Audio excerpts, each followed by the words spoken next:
Good morning. Welcome. Welcome to Doc Talk, which is the podcast put out by the Knoxville Academy of Medicine, which talks about health issues involving all East Tennesseans in plain language. Glad you can join us today. Today we have joining us Dr. Andrew Singer, who is from Allergy, Asthma, and Affiliates, who, I'm so glad you're with us today, who's going to talk about something which there's a lot of what I call pseudo-medicine out there on this issue, and it's food allergies. So we have a lot to talk about, so I'm not going to waste any more time on intro. Sounds good. Welcome. So, thanks for having me this morning. Yeah. So, okay, I'm just going to let you run a little bit. Tell me about food allergies. Well, food allergies are a group of what we call adverse reactions to foods. So a lot of people have problems when they eat a particular food. Some people will say, well, I have a lot of coffee and I feel shaky and jittery. That's not an allergy, but that's an adverse reaction to food. Too much caffeine, you don't feel well. So they're just sensitive. Right, they're just sensitive, and anybody who gets enough caffeine will feel that way, but some people it's 1 cup, some people it's 6 cups, it all depends. And there are other things called intolerances to foods, and that's like lactose intolerance is the one adverse reaction a lot of people think of. I ate too much cheese, drank too much milk, and I got kind of bloaty, and my stomach didn't feel well. And that's something a lot of people experience. Food allergies, though, are a very small group of these adverse reactions, and what that means is your immune system reacts to the food. And it's not something everybody gets. It's actually a very small percent of the population that is at risk for getting a food allergy. That's really interesting because, I'm Asian. We don't do dairy very well. I have to be very close to facilities if I do dairy. Sure. So, sensitivities, how would you tell the difference between just being sensitive? Because, as a mother, I'm very worried if I give something to my child and they die. Sure. Right. Sure. So. And that's obviously every parent's worst nightmare. Right. And if a food intolerance or a sensitivity is going to cause you to be uncomfortable, not feel well, but it's not life-threatening. It shouldn't impact breathing. It shouldn't impact circulation or your heart rate or your blood pressure. Intolerances cause bloating and abdominal pain, and I just don't feel well after I ate it. Food allergies, though, would cause difficulty breathing and coughing and rashes. Can an intolerance or a sensitivity develop into an allergy?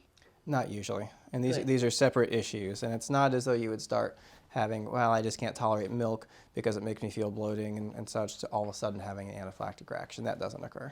Okay, so let's take the usual young child. What's the earliest age where you expect them to exhibit symptoms of a food allergy? So if you're talking about like a life-threatening type food allergy, about 4 to 6 months is when those things start to happen. And it often coincides with starting solid foods in the diet. And it's not something most kids are at risk of. It's the type of child we worry about are kids that have rashes very early on. Kids that have eczema, dry skin, red skin, have to use a lot of moisturizer on their skin. And that can show up at 3, 4, 5, 6 months of age. It was horrible. My daughter had, she's going to kill me for saying this, but rashes to every formula. Yeah. Yeah.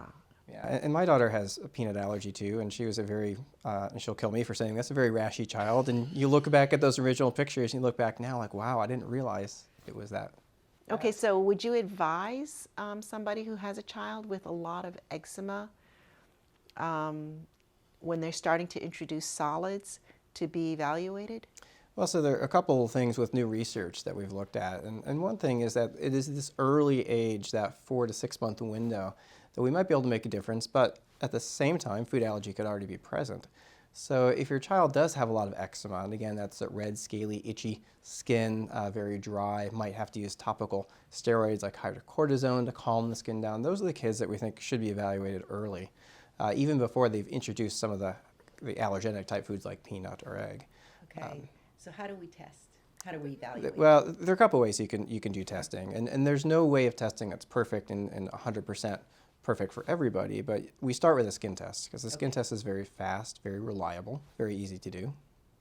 Okay, so I've got a 3 and 4 month old. Mm-hmm. What does skin test mean?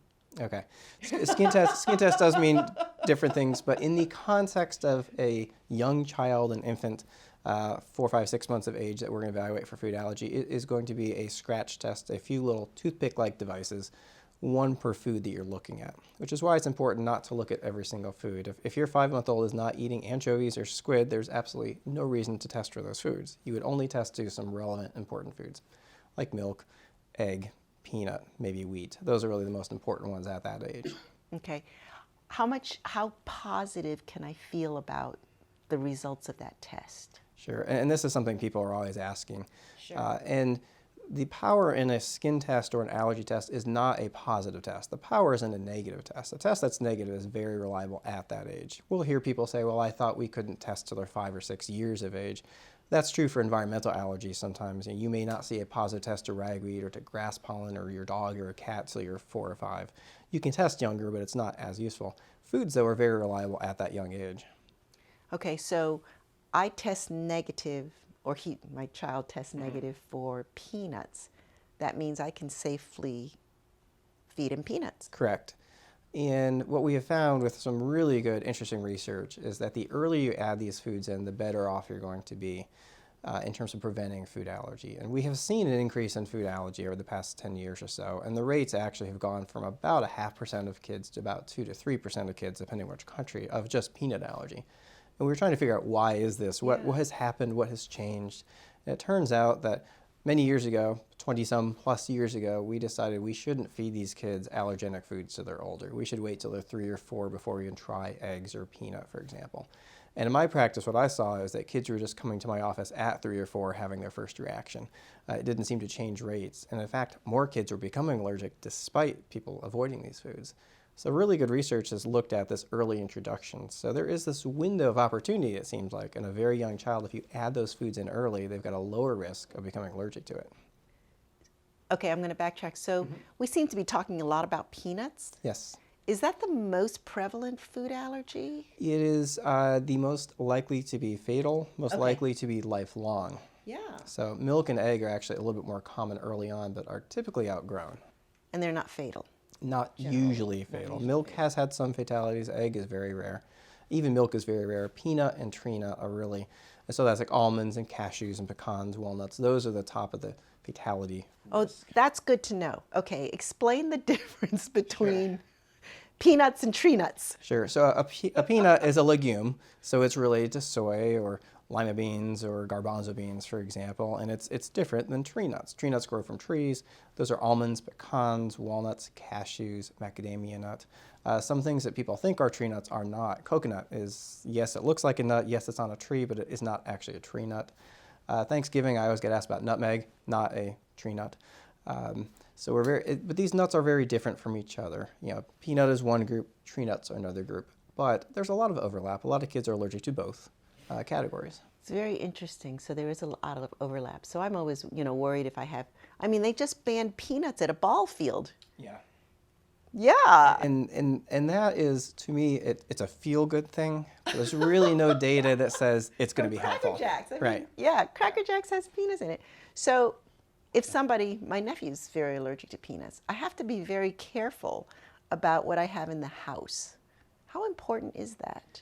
Well, I think that we're not good, and I say people aren't good at really assessing what the real risk is. Okay. And one thing I'll talk to patients about when I'm talking about what the risk of a reaction is, everybody in the spring hears about the first person who gets bitten by a shark at the beach, and then they cancel their summer vacation because they're all worried about that. But really, the real threat at the beach is the ocean. It's the water. It's drowning. We have more accidental drownings than we have shark bites. When you look at peanut allergy, the actual risk of peanut allergy causing a fatal reaction is very rare. We have about maybe 150 to 200 deaths per year. So that's a lot and preventable, but compared to car accidents, compared to drownings that are 3,000 to 4,000 deaths per year, it's a very small piece of it. Okay. The risk of an airborne reaction, everybody worries about if you were sitting next to me eating a Snickers bar and me being allergic to peanut, what would happen to me? That's very unrealistic. I would actually have to eat part of that to have a reaction. It would have to be ingested. Okay. Now, if I touched it, if you left it sitting out and I touched it, I might get a small rash on my hands, but that would be the extent of it. As long as I washed my hands and maybe took some Benadryl, I wouldn't have any further problems. So the risk of being around peanut is actually very low. Okay. When you smell peanut butter, you're not smelling the part you're allergic to. You're smelling oils in the air, not an allergen. Okay. If I ground peanuts up and made a dust, maybe I could cough, maybe we would see some wheezing, but we would not see full anaphylaxis. That is so good to know. Okay, so desensitization. So I'm thinking,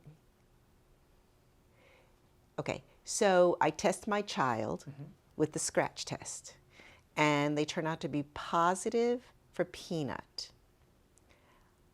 And I know, we're waiting the significance that it's positive for peanuts. What do we desensitize the child at that point in time? There are a couple things that I would say if you have a positive test. If you have a child who's not clearly reacted, but has a positive test, those are child who could be at risk. Okay. But we don't know for sure that they're allergic to it. Okay. It depends on a few things. How big is that skin test size? We know there's certain sizes of the test that may say, yes, there's definitely allergy already present. But there are also some that say, well, we have antibodies to the food, so we're possibly allergic, but not necessarily. So depending on those factors, we may do an in-office challenge in a safe, controlled setting, meaning let's try peanut butter in the office in a safe setting the first time, meaning we've got the medicines to treat a reaction, we know what to look for, we're monitoring, checking vital signs, making sure there's no reaction, and doing it very slowly like that. We found a lot of kids with low positive tests may not actually have allergy, and those are the kids that we feel like if we could add peanut into those diets, have a much lower risk of becoming allergic to it. If your child, though, has a test that's large enough that says, yes, we really are allergic, right now the standard of care is avoid, avoid, avoid. Read your ingredient labels, be careful. But in the future, and starting now even, we're looking at oral desensitization for peanuts. And that means making it go away. Yeah, I mean, I would like to have my child to have a life where they're not worried about carrying that anxiety of what the ingredients are in their foods as they go through school. So it's definitely nice to know, okay, if I can be desensitized to something early on, to have that. I've heard some moms who actually smear peanut butter on their children's skin. Yeah. I have several patients who have come in and say, well, we did that and we think the allergy might be gone. Well, is it? In a few cases, it is, but that really isn't the best way to test because it's not necessarily, we don't know exactly how much we're putting on the skin. When we do testing, we know about how much we're putting on the skin and we know what to look for in terms of reaction.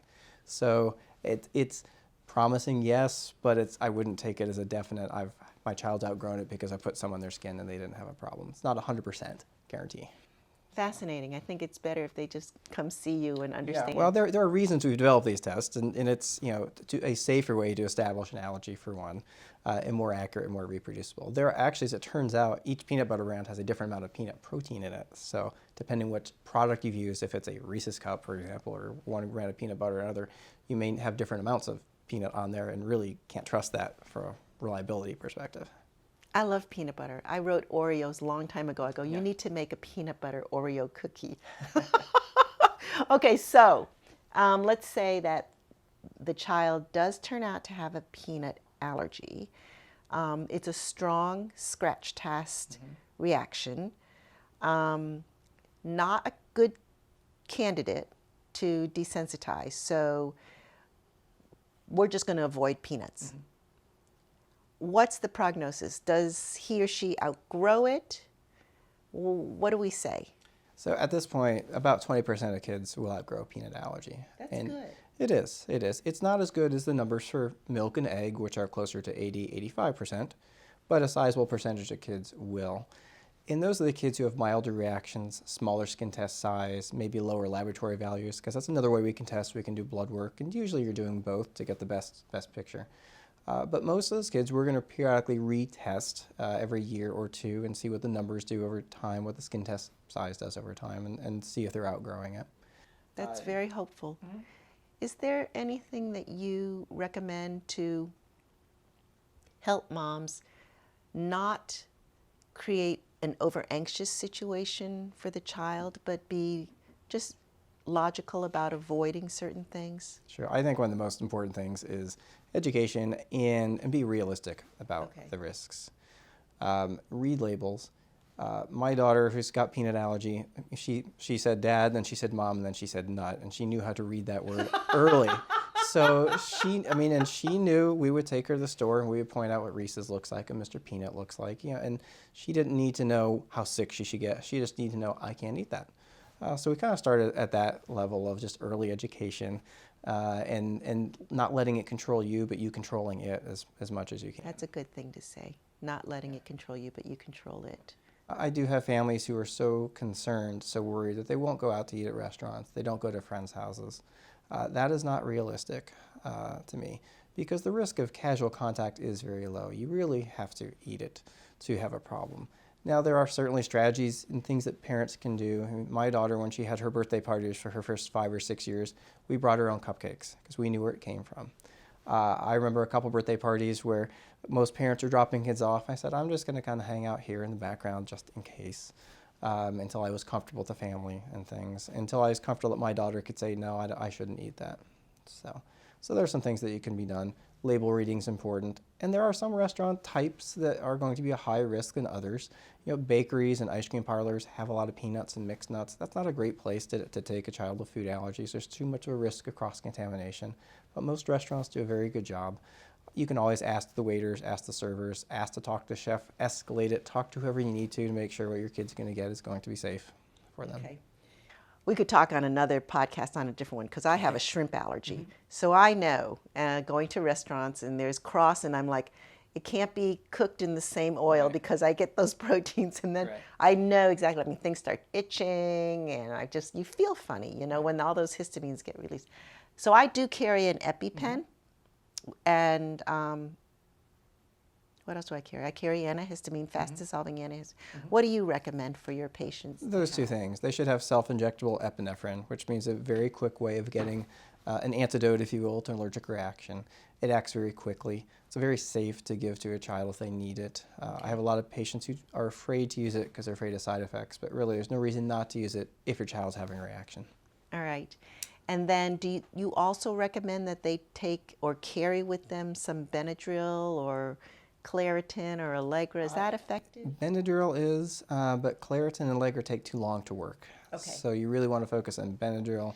Cetirizine, or used to be brand name Zyrtec, also works very quickly. So those are the two that patients can have. But Claritin or loratadine takes about 2 hours to kick in, so it's not fast enough in a setting like this. And actually, even Benadryl is not quite fast enough in a very severe reaction. So what severe means is two things going on at once: skin problems and stomach problems. So skin and vomiting, for example, or rash and hives and difficulty breathing, coughing, wheezing.